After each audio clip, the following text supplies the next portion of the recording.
Yes, I picked up your dry cleaning on the way here. It's in the car. No, don't wait up. I know you have that early morning meeting, and we both sleep better when... Just get some rest. Love you too. See you tonight.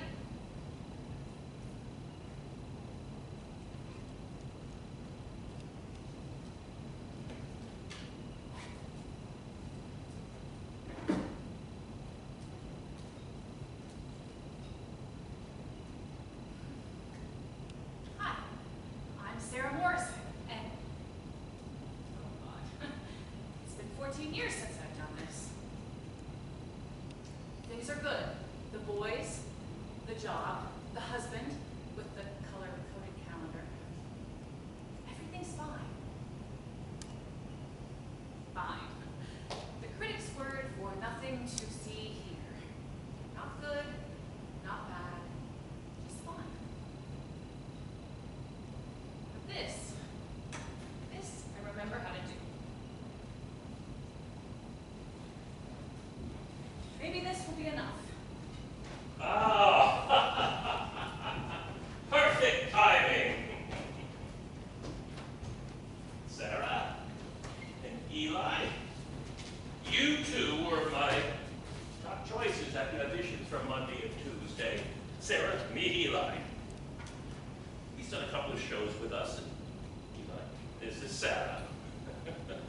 Now, you both have excellent diction. And you both look good in period costumes. At least, I assume you will. Seriously, the roles of Jack and Quentin are written as late 20s. But this is community theater, and it's called seasoned casting. Honestly, you're both old enough to actually mean the words. I think Wow would appreciate that. Probably. So here's the deal. The supporting cast has been sorted. I just need to listen to you two work together so that I can decide on our Jack and Gwendolyn. We'll go through a few cold readings, and then we will wait for our Lady Bracknell. Marla Hendricks. Yes, the Marla Hendricks. Returning after 20 years on Passion's Promise. Oh, didn't she do those kitchen knife infomercials to slice your way to happiness? She was actually pretty good at those. Paying the bills. Her real work is in classical theater, but she got her start in community theater. Community theater, friends, where the coffee's cold, the budgets are tight, and sometimes you get Broadway-level talent. Or at least soap opera talent. All right, let's do Act 1, Scene 2. Sarah, would you read Gwendolyn? Eli, Jack? Manners, wit. Very proper, very British.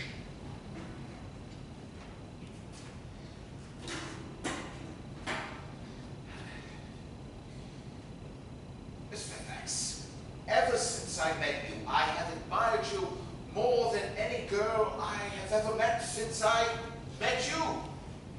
Yes, I am quite well aware of the fact, and I often wish that in public, at any rate, you had been more demonstrative. Well, for me, you have always had an irresistible fascination. Even before I met you, I was far from indifferent to you. We live, as I'm sure you know, Mr. Worthing, in an age of ideals. The fact is constantly mentioned in the more expensive monthly magazines. Good. Very crisp. Sarah, more frivolous.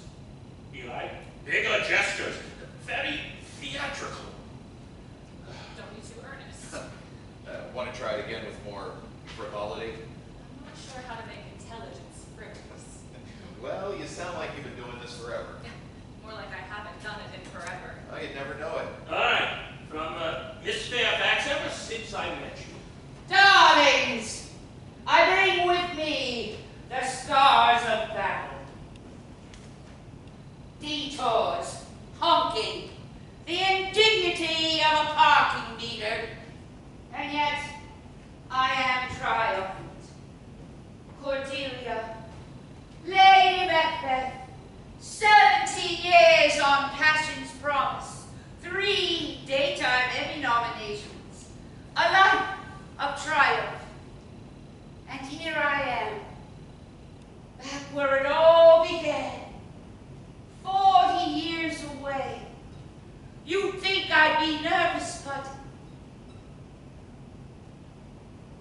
forgot how nice it is for people to actually look at you instead of through you.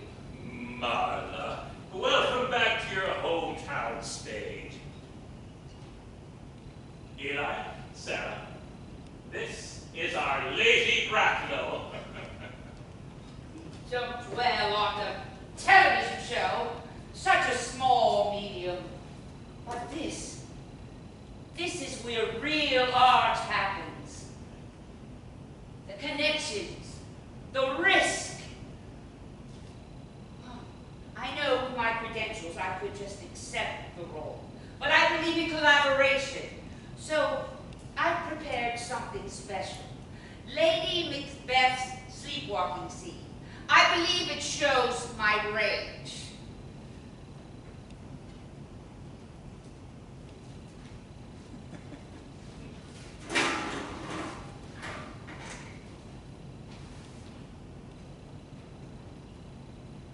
Out, damn spot.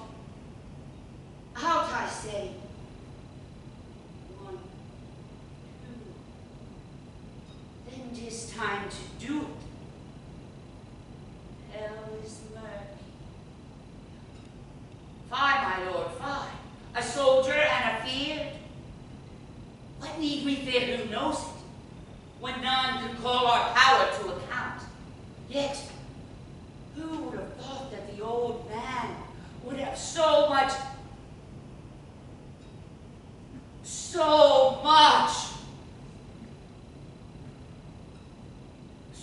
blood, and also tears. Blood, sweat, and tears. I forgot the line. But I got the emotional context. That's all that matters. Well, that was interpretive. Exactly. The Stella Adler paraphrasing technique. Adler said, the word is not the thing. Feel the meaning, darlings. Feel the emotional text, and the words will follow. Marla, Oscar Wilde's words are fairly essential to Oscar Wilde's plays. Oscar Wilde would understand. He was all about the truth beneath the surface. Besides, I've been paraphrasing for 17 years on television. Never got one single note. Feel the text, and the wit will come. You know, someone sent me flowers on my birthday last month. A beautiful arrangement. It wasn't until a week later that I realized that it... But the card was so lovely. Now, should we try it again with the actual words?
Sorry, let me try that again.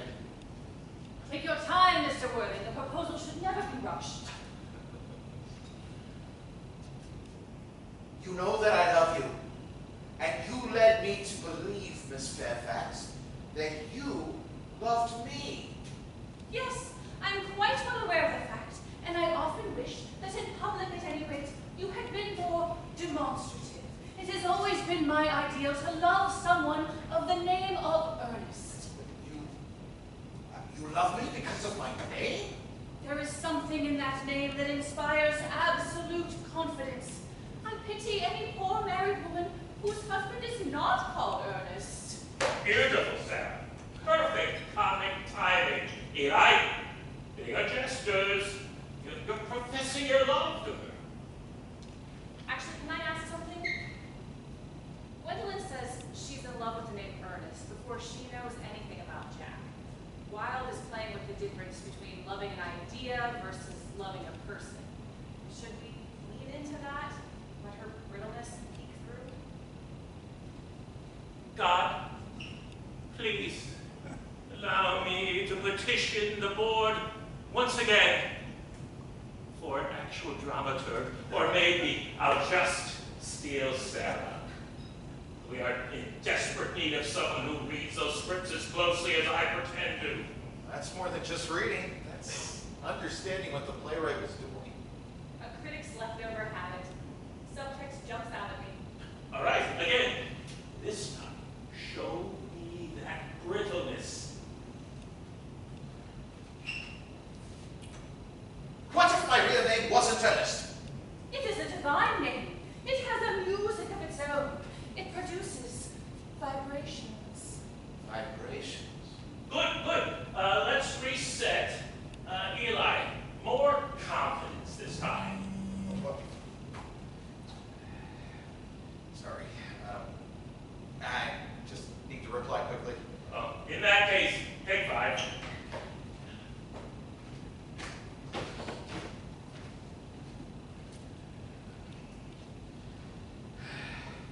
Everything okay? Yeah, just my ex. Coordinating drop-off times for our daughter. I didn't know you had a daughter. Oh. Hi, she's 8. Last time she critiqued my line readings. Said I was trying too hard to sound fancy. Smart kid. Smarter than both her parents. You know, the director keeps asking for vigor, but I think it works because you don't perform the lines, you just say them. You make it look easy, you know, meaning what you say. When you say the lines, it feels honest, and it lets me see where I'm not. It's like at home. Everything's scheduled. I always know exactly who I'm supposed to be. Here, it's an exploration. Do you like knowing who you're supposed to be? It's comfortable. At least it used to be. This rehearsal feels less rehearsed than my real life.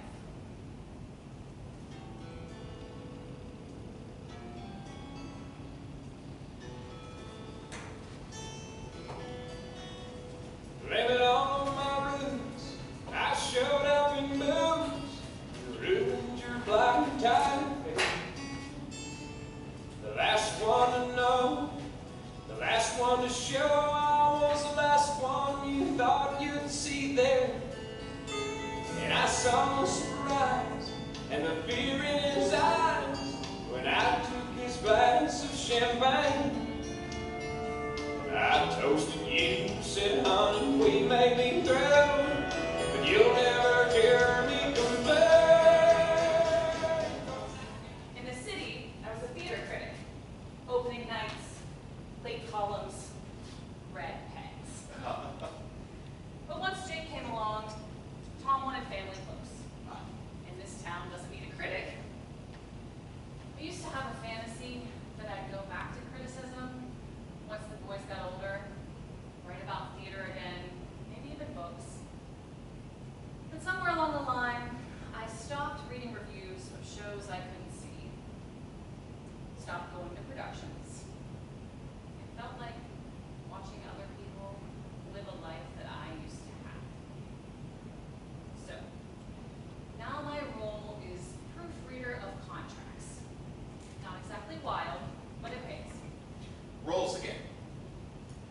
said that yesterday in rehearsal. Did I? Well, typecasting is a curse.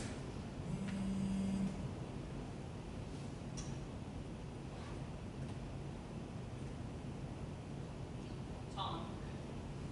Noah can't find his math homework. Where did you leave it when you finished helping him last night? That's my domestic drama. High stakes.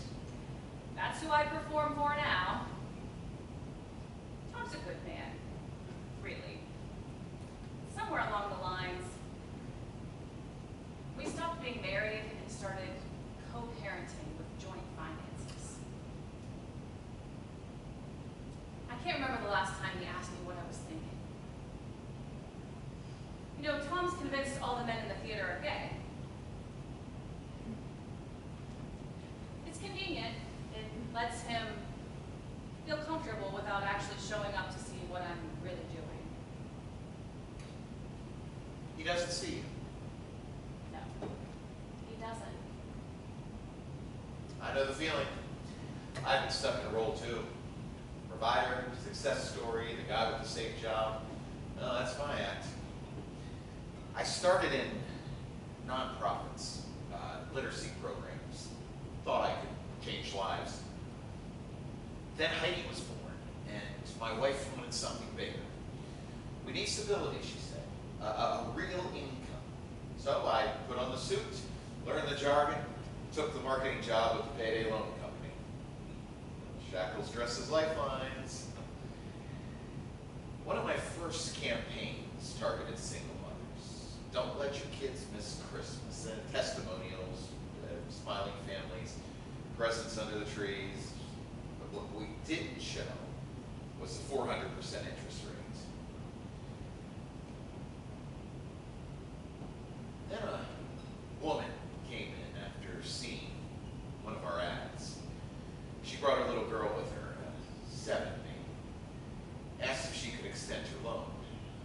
Again, third time. The little girl is holding a doll from our commercial.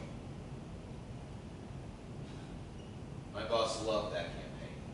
And why not? 2,000 new customers that month. Jesus, Eli. Yeah.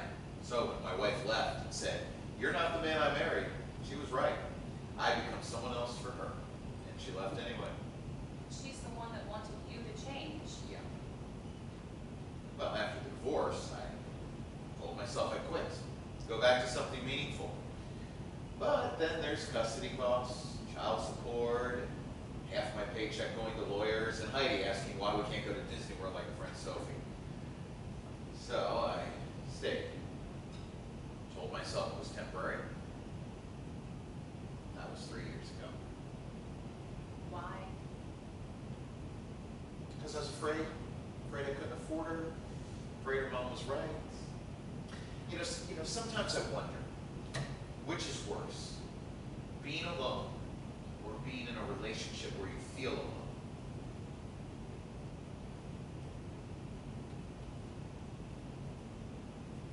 I practice saying, "You're right," in the car tonight. 3 different ways. Does it work? I'm here instead of home.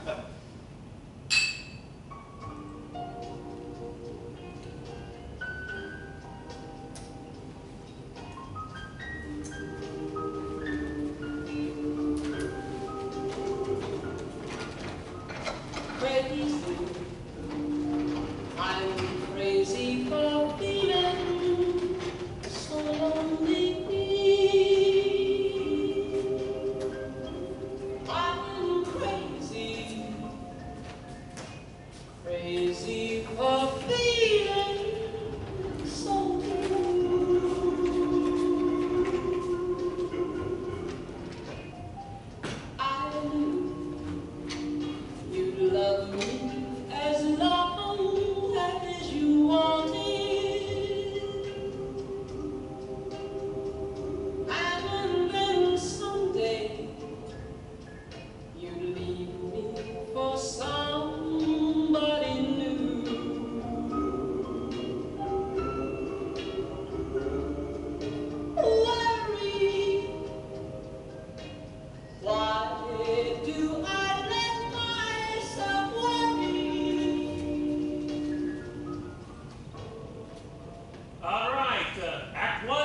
scene too. Remember, very proper, very British.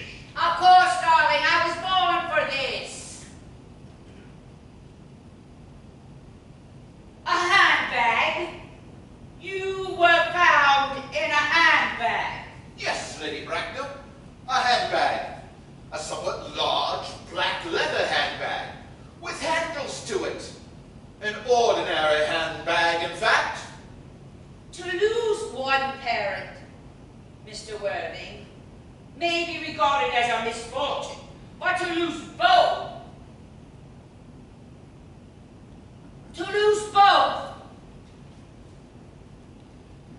both parents suggest, The line is looks like carelessness. looks like a pattern, a disturbing pattern of parental negligence. Have you considered therapy, Mr. Worthing? Marla, we really need the actual words. The Stellar Adler paraphrasing technique. If you grab the emotion of the text, then the words are negotiable. Oscar Wilde might disagree. Oscar Wilde is dead. The Stella Adler paraphrasing technique. She taught Brando, darling. Brando. Feel the words and the wit will follow. Besides, carelessness and parental negligence are essentially the same emotional beat. Are they? In Marlowe's universe, apparently. Oh, mock if you will. But I will demonstrate. We'll do a little exercise. Show that the paraphrasing will bring out the emotion as well as the wit. Marla, we have a schedule. Art cannot be scheduled. Now then, Sarah.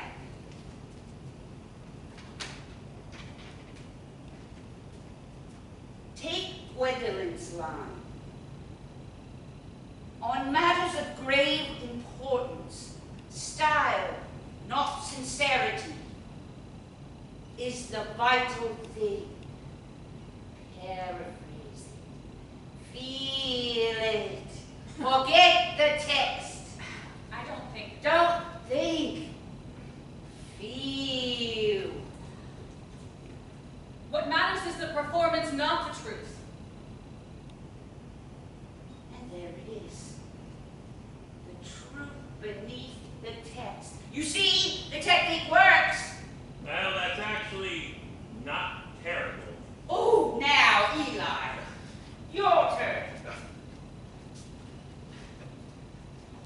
Take Jack's line. For the first time in my life, I understood the vital importance of being earnest.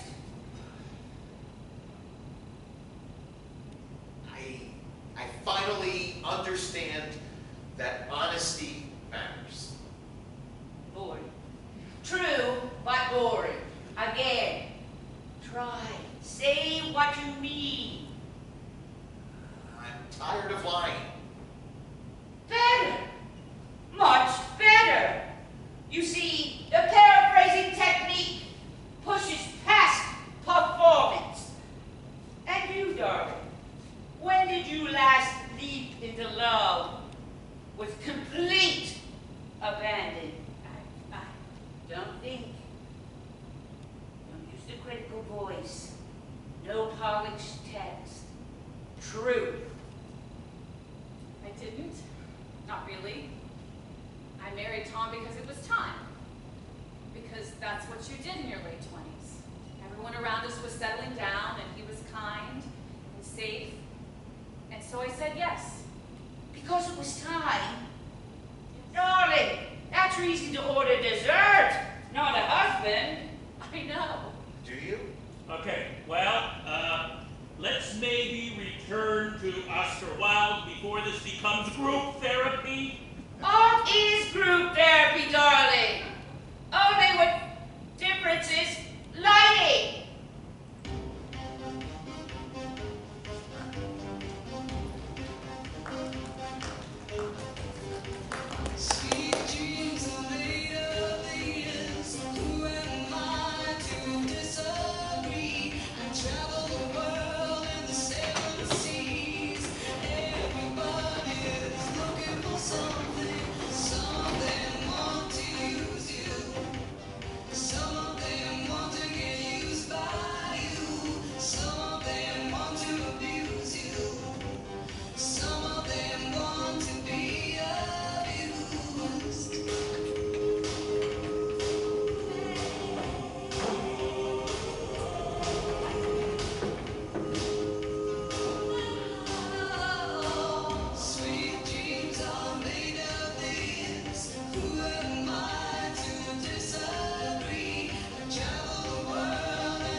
You mean when she completely butchered Oscar Wilde's most famous line? Right, but for all of her Stella Adler paraphrasing You're technique calling it by nonsense, name now? it's growing on me. Oh, like when she made you paraphrase and you said, I know what I said. what matters is the performance, not the truth. The point is, Marla wasn't wrong, was she? I mean, essentially, Lady Bracknell is asking Jack, what are you hiding that makes you so unsuitable? So what's in your handbag, Sarah? Besides gum and receipts. Besides gum and receipts. You know what? We should stop. This. Whatever this is. I'm married. I should go. I have... People would kill for what I have. Would you? What? Would you kill for what you have? Or would you kill to get out of it? I don't know anymore, and that terrifies me. Aha! I knew I'd find you two here. Marla, how did you... You mentioned this place yesterday at Notes. My Lord, this place is wonderfully authentic. It reminds me of when I played the bar wench in Tavern of Broken Dreams. You know, because of your brilliant insight into Lady Bracknell's interrogation, I just had to come over You and... followed us to a dive bar to talk about Oscar Wilde? When I see genuine artistic passion, I pursue it. Excuse me, barkeep, what would you recommend for someone with delicate sensibilities? You have to go up to the bar. Oh, an adventure and method acting.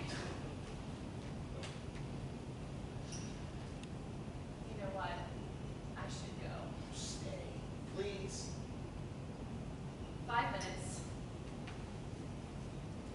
The bartender assured me that this is pink and potent. Or of some regular facsimile.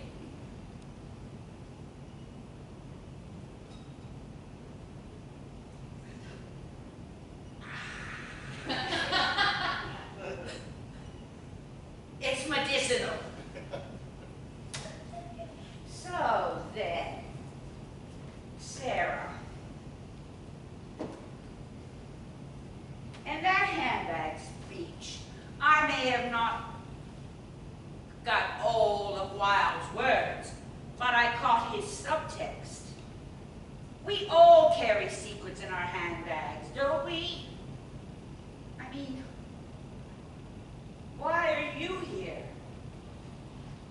Is this establishment your secret handbag? It's the only place I can think clearly. At home, everything's assigned. Mom, wife. I always know exactly where I'm supposed to be and what I'm supposed to say, but never just me. Everybody in this tavern is looking for something. Me, I spent my 60th birthday eating takeout alone, saying I preferred the solitude. An actress living out her dramatic integrity. A load of crap, actually. So, Sarah, what are you looking for? I'm looking for... I used to have a byline. People argued with me. I loved that. It meant I existed. Now my name's just on bake sale sign-up sheets and the junior league roster. It's funny, I spent my 20s finding my voice and my 30s learning how to hide it. I know the type. Don't. I won't. The truth is, I hate my job. I wake up every morning knowing I'm helping people make terrible decisions, and I do it anyway. Because you make good money. Oh, because the alternative is $30,000 a year in a nonprofit. Well, I'm content like it's my job. Oh, it is your job. You don't know my marriage. I know performance when I see it. Says the man selling shackles as lifelines. At least I admit it.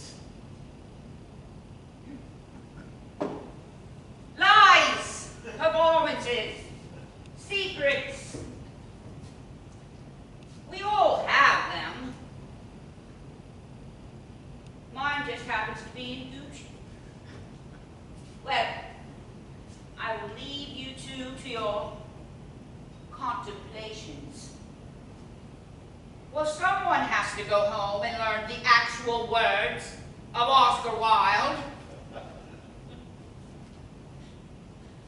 Thank you For what? for not pretending to have the answers.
Hey, buddy.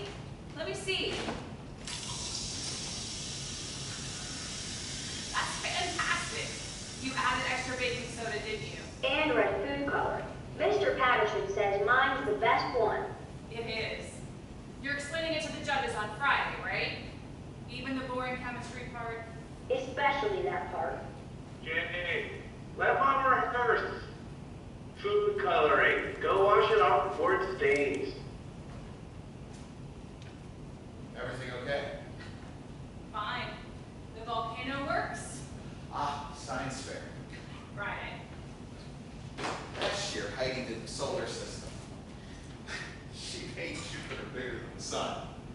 Called it artistic interpretation. They're the best versions of us. Sarah, Eli, Act 2, Scene 1.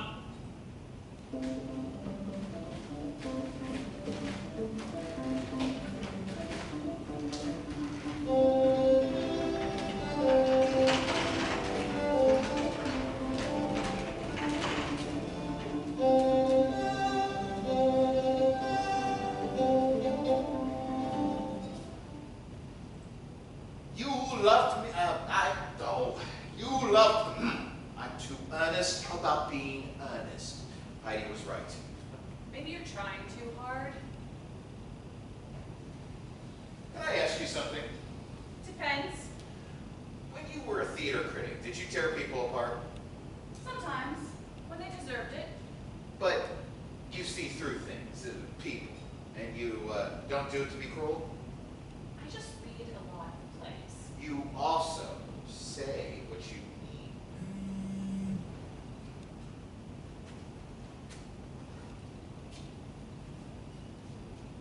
Asking what time rehearsal ends. Does he worry? About everything lately. All right, less smoldering, more wild.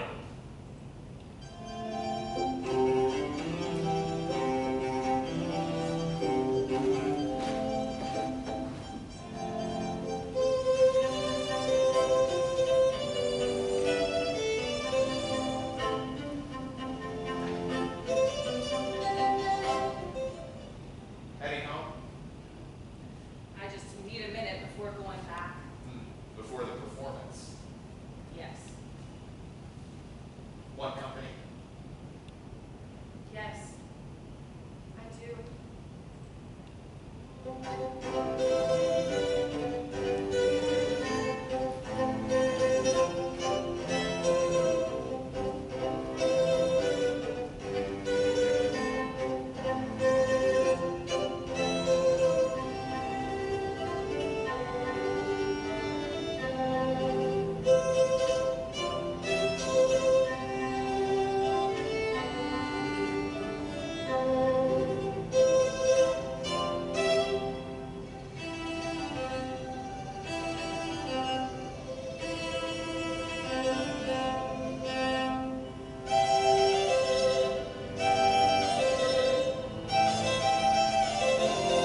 prohibitive, love. I could never marry anyone whose name was not Sarah. The line is Gwendolyn, not Sarah. Okay, let's take 10, everybody. Maybe get some air or a cold shower. Whatever helps with your method acting.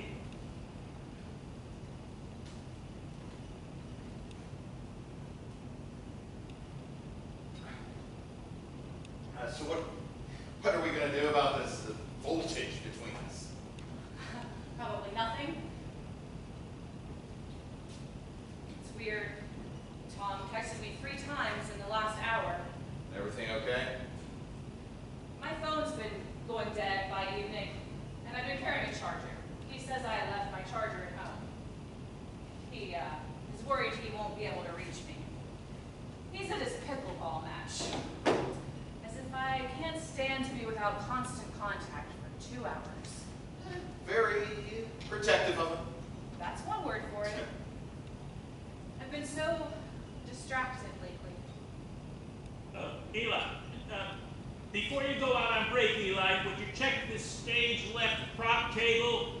Make sure that tea service is appropriately set up. Very formal, very precise. Think Victorian elegance. Sarah, there you are. I've been trying to call you, but it keeps going straight to voicemail. I left my doubles match early to bring you this.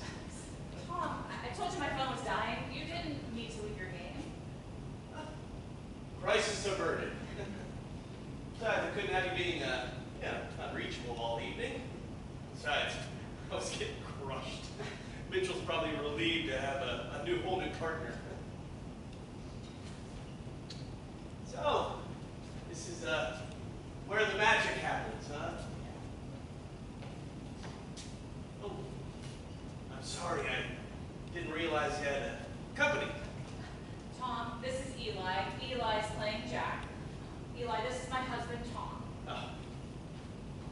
Nice to meet you, Eli. So, you're an actor.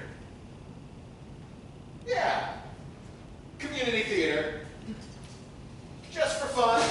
Oh, what can I say? The theater bug bit. Hard. You know something? That shirt really brings out the color in your eyes. Oh. Thank you. Yeah. I was getting kind of worried. But now I see it.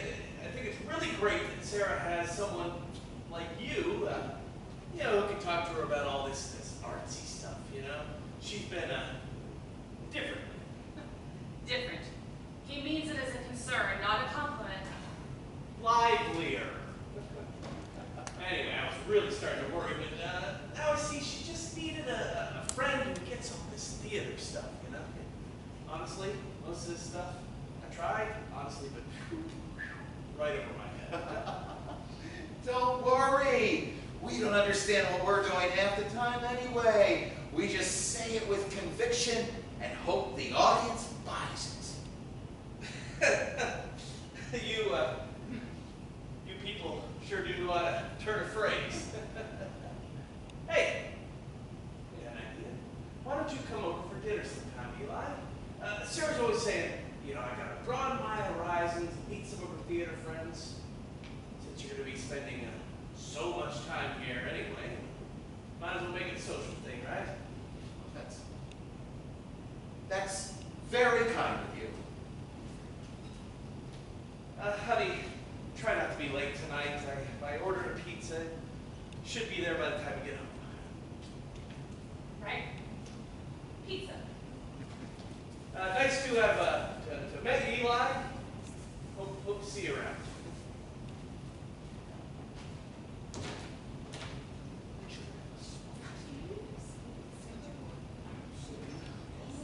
This is so dusty, so orange. Oh my goodness. What the hell was that? That was your husband assuming I'm gay and I leaned into it. Because it's what he wanted to see. You told him the shirt brought out the color of his eyes. Did you see how he relaxed? He said, "You people sure do know how to turn a phrase." You people, like you're some exotic species he's learning to appreciate. Hey, he invited me over into his home. Your home. And he was so grateful I wasn't a threat. He is a nice person. But you don't owe him the truth just because he's nice. He saw what he wanted to see. I know the feeling. Jesus, Sarah, I'm still doing it. Playing a role for convenience, just in a different suit. A pink one. He believed it. Believed it because it made him feel comfortable. Question is whether or not you want to keep doing that. So, I guess at some point I'm going to have to come out as straight.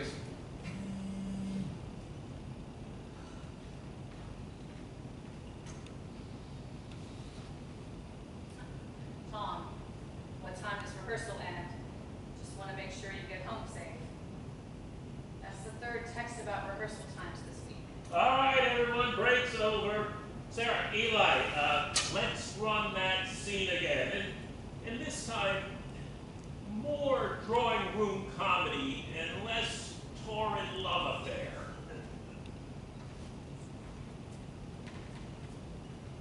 We're going to have to talk about this. Which part? The part where I accidentally came out to your husband? Or the part where we almost kissed during the rehearsal, during the proposal scene? Both. Definitely both.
Gwendolyn, it's a terrible thing for a man to find out suddenly that he has been spending all his life telling nothing but the truth.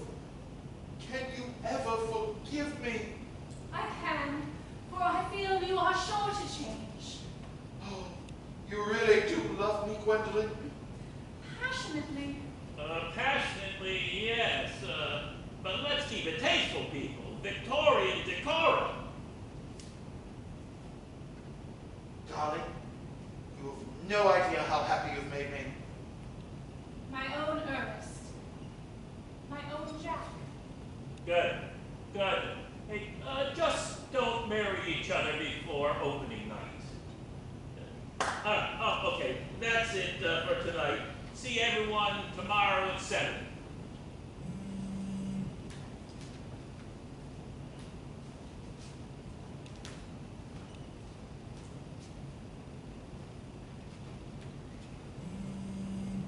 Hey, buddy, what's up? Mom, I can't find my soccer jersey. Dad said it's in the laundry, but it's not. Did you check the dryer? Sometimes Dad forgets to move things over. Yeah, it's not there. Did you check your closet? Your mother says she hung it in there. Found it. It's exactly where you said. I read ahead in your script again. You always do. I like knowing where you're going. Not so I can stop you, just so I'm not surprised. So, rehearsal running late again. Third time this week. Yeah, we're working on the final scene. I get it. so many night pressure, I had to cancel my Thursday league game again. Dave's starting to think I made up having a wife. Never mind. We'll talk later. Tom. Your location services are on, right? Just in case, just don't be late, okay? You know I don't sleep well when you're not home. You sounded different. Different how? Like yourself. Until Tom got on the phone. Then you shifted. The other day, Heidi asked me what my job was. And I had to explain marketing for payday loan companies. And I watched her face. 8 years old, and she knew I was ashamed. She said, "That doesn't sound like a very nice thing to do, Daddy." Kids don't sugarcoat, do they? No. She started to ask real questions. Ones I'm not sure I like my answers to. How many people? 3,000.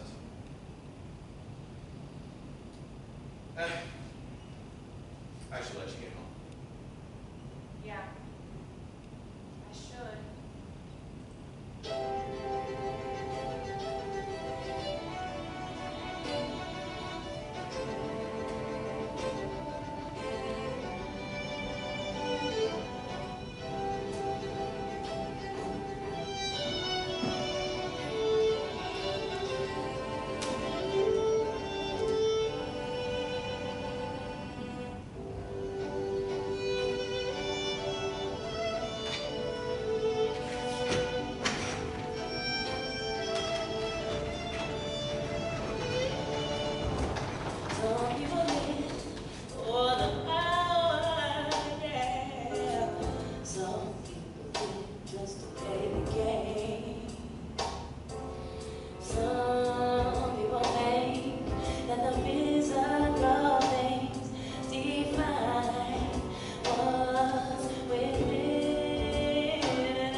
Sarah, I meant what I said about wanting to live authentically, about you.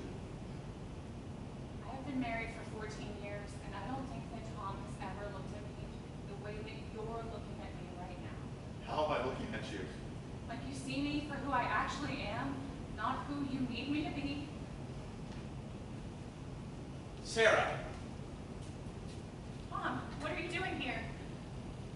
I've been trying to call you. Your phone's been going straight to voicemail for 20 minutes. Jake fell off his bike. He needed 3 stitches. Oh my God, is he okay? Where is he? He's fine. He's in the car. Tom, why did he... Sarah! Jake's hurt. We'll finish this later.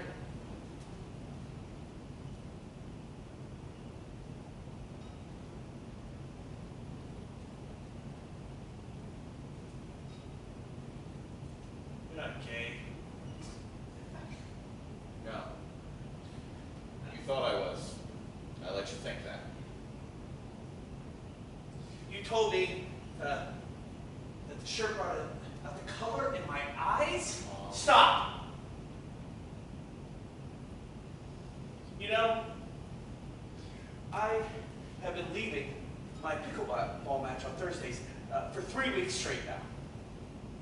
You know, I kept telling myself, it's fine, she just needs a creative outlet, she'll come back to us. You know, I put that find my friend on her phone last month, told myself, strictly for safety, strictly for safety. But I check it. Every night, when she says rehearsal is over, I check it. She's either here or at the theater. Never anywhere she says she shouldn't be. So I think to myself, do you see, it's fine. Your wife is exactly where she says that she is. But that's not true, is it? She's somewhere else entirely, just not with me. You know, I thought she was happy. We have a good life. The house, the kids, club membership, everything that we planned for her. I work 60 hours a week, so she does not have to work as many.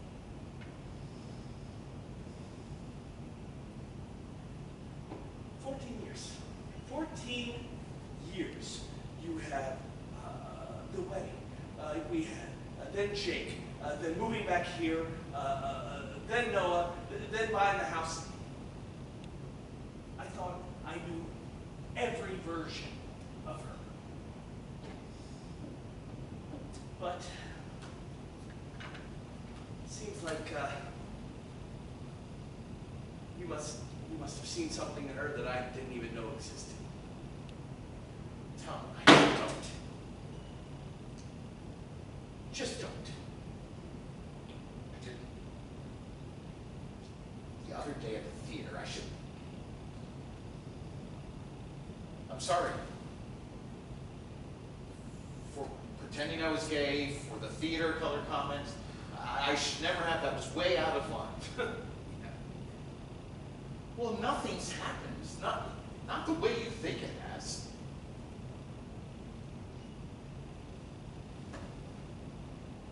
You love her?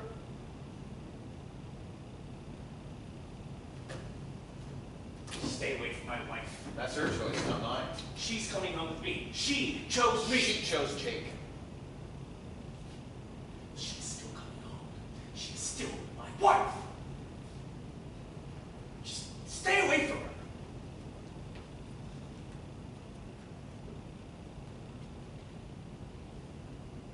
I really did like you.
facing the cruelest critic of them all, the mirror.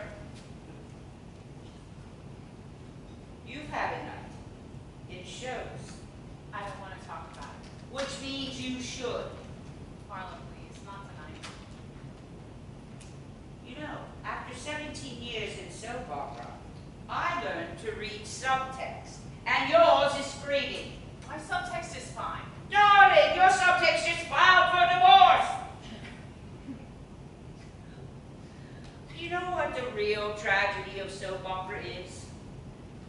It's not the terrible writing or the impossible storylines. It's that after 17 years, I believe my characters' problems were more interesting than my own. What were your own problems? I was lonely. Profoundly, desperately lonely. I missed my birthday once. I thought the flowers on the doorstep were from a fan. Turns out I'd sent them to myself a week earlier. What? Bibi Nashworth problems. She had no problems. She was too busy seducing senators and faking her own death. Much more dramatic than eating Chinese carryout alone on a Saturday night. When did you stop eating carryout alone? When I decided to come home and do real theater with real people who eat real food after rehearsal and drink dubious beverages at the local tavern. Funny thing is, I thought coming home was proving that I'd made it. But sitting here with you, it's the first time I felt myself in years. Jake fell off his bike yesterday. 3 stitches in his chin. Darling, is he all right? He's fine. Proud of his stitches, actually. Showed him to his brother like a war wound. Jake was in the car last night when Tom showed up at the bar. The dive bar where Eli and I were. I ran out to the car. Jake was trying so hard to be brave. But the second he saw me, he just cried. Not because of the stitches, because he'd been scared and he wanted his mom. Of course he did. I held him in the parking lot, and I thought, this is real. Not the theater, not whatever I thought was happening with Eli. This boy with stitches in his chin meeting his mother. Mom drove us home. 20 minutes of silence. Sat in the back with Jake. Looking at him in the rearview mirror. Same Tom. Steady hands on the wheel. He hasn't changed in 14 years. He still gets up at 6:45 a.m. He still reads to the boys. I'm the one who's different. And that feels like a betrayal, even though nothing physical happened. My body's been faithful, but my heart, I don't know when it left. Maybe it was never really there. And Tom doesn't deserve that. He's a good man, really. He just married someone who didn't know who she was yet. And after? When Tom drove, it was silence, except for Jake asking if he could stay home from school today. Tom told him yes before I could even answer. We got home, he put Jake to bed, read him 2 extra chapters. Then he came downstairs, looked at me, and said, "Figure out what you want, Sarah." Just like that. Calm. Final. And that terrifies you? I don't know who I am when I'm not standing in someone else's idea of my place. What role have you been playing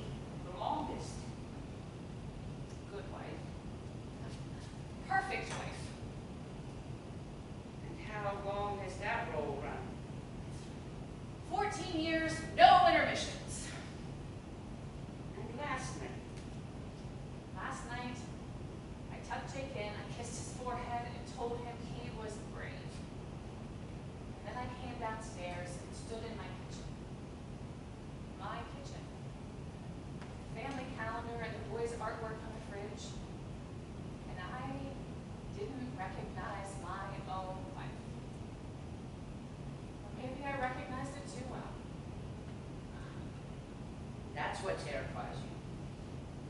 The worst part is when I was standing with Jake in the parking lot, all I could think was, I want to be the person he thinks I am.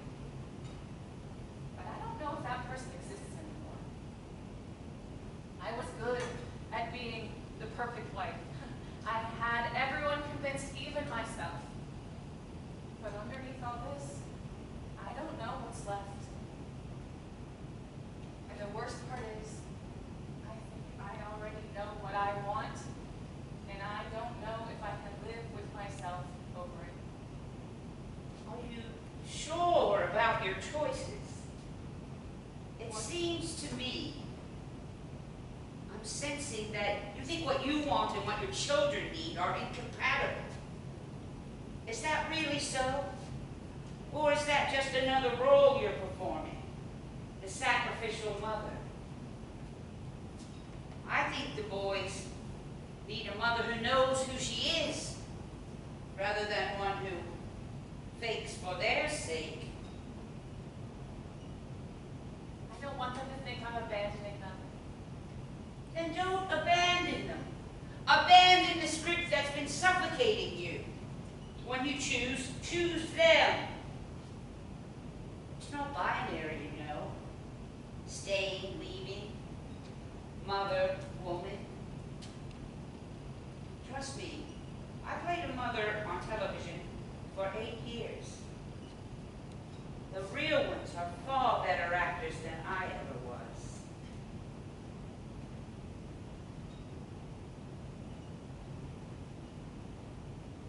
Is he out there, Tom? I don't know. I told him what time it started. He didn't say if he was coming or not. And the boys? They're with Tom's parents. Jake wanted to show his grandfather his stitches. Of course he did. Well, no matter what happens, after the curtain comes down,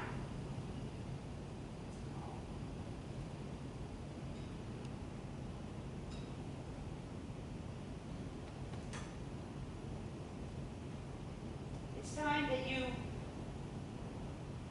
stop rehearsing everybody's expectations and choose a role of your own.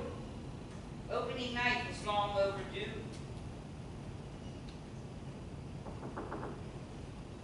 I didn't mean to intrude. You didn't. I'll leave you two to your improvisations. Remember, the role of a lifetime isn't always on stage. I wanted to tell you something. I called the nonprofit back this morning, told them yes, half the salary, twice the purpose. You're braver than I am. Not brave, just done. Last week, Heidi had career day at school. She told her class her dad sells money to sad people. I've been telling myself for 3 years that I was staying for her, to give her what she needs to pay for her life. But what she needs is a father who's not miserable.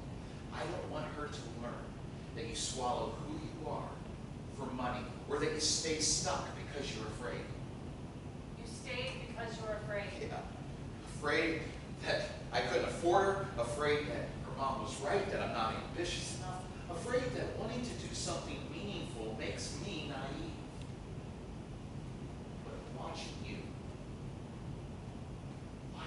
try to find yourself again, you made me realize I can't teach Heidi how to be brave if I'm not brave myself. Funny, I was just thinking the same thing about my boys. What am I teaching them? That you smile when you're miserable? That you stay in a marriage because it's comfortable, not because it's real? I've never done anything like this before, Eli. This is not who I am.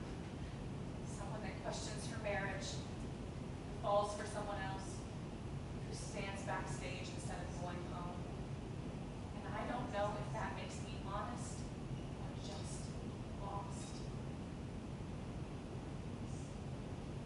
How's Jake? Proud of his stitches.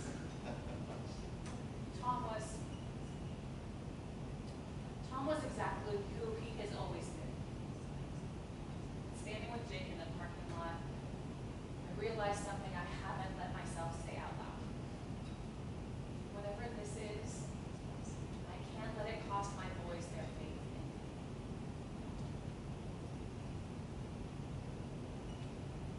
Of course not.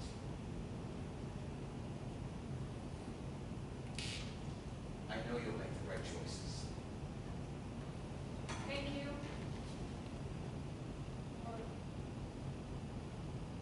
I know.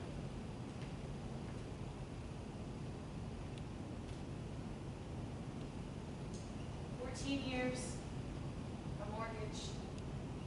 What kind of person walks away from all that? And for what? What if this is just a midlife crisis dressed up as authenticity? What if Tom's right and I don't really know what I want? Maybe it's time to find out.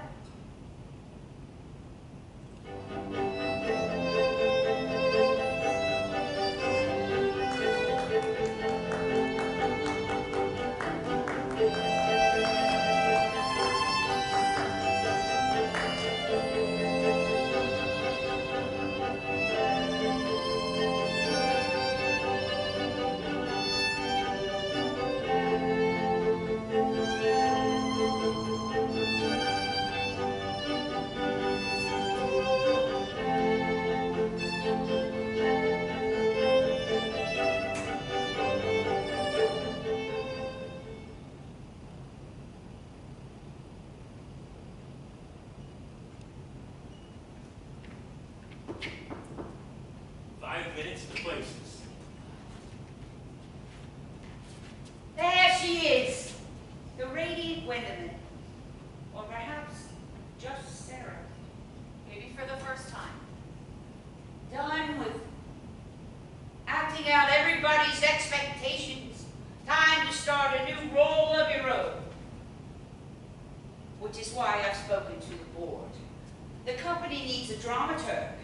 Someone with your mind and your words. I told them you were perfect. A dramaturg? The unseen hand guiding the text. Smoothing us on. Saving us all from our own worst excesses. If I'd had a dramaturg on Pastor's Promise, maybe Diego wouldn't have married his own stepdaughter in season 5. That would have been an improvement. For the stepdaughter, certainly. Think about it, darling. I'm directing a doll's house in the spring. Without a dramaturg, I'll write myself into a happy ending. With a kick line.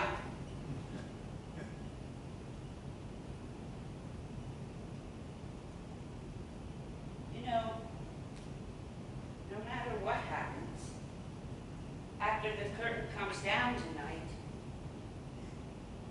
you've made your biggest choice. What choice? To stop performing life and start living it. The rest is just blocking. 3 minutes.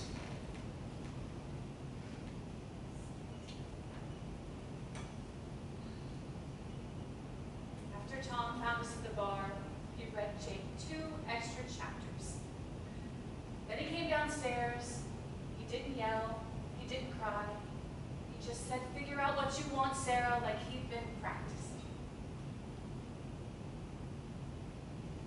Last week, Jake asked me what I wanted to be when I grew up.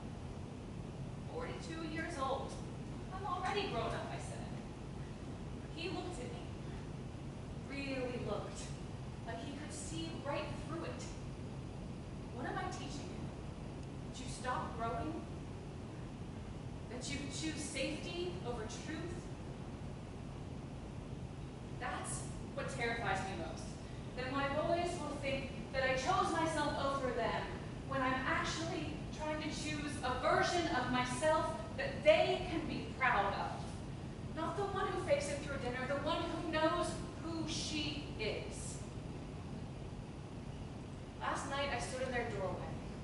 Jake with his stitches, Noah with his math homework,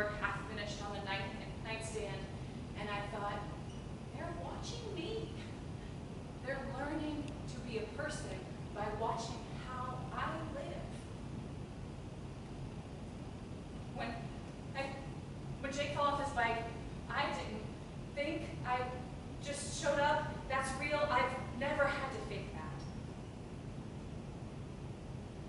So Marla offered me a job, a dramaturg. Someone who asks hard questions and tells the truth. Maybe it's time I stopped answering everyone else's questions and started asking some of my own. I don't know if Tom's out there. I don't know if there's an empty seat where my marriage used to be. For 14 years, I have been standing in the place Tom needed me to stand. Maybe it's time I find my own place, whatever comes next. Places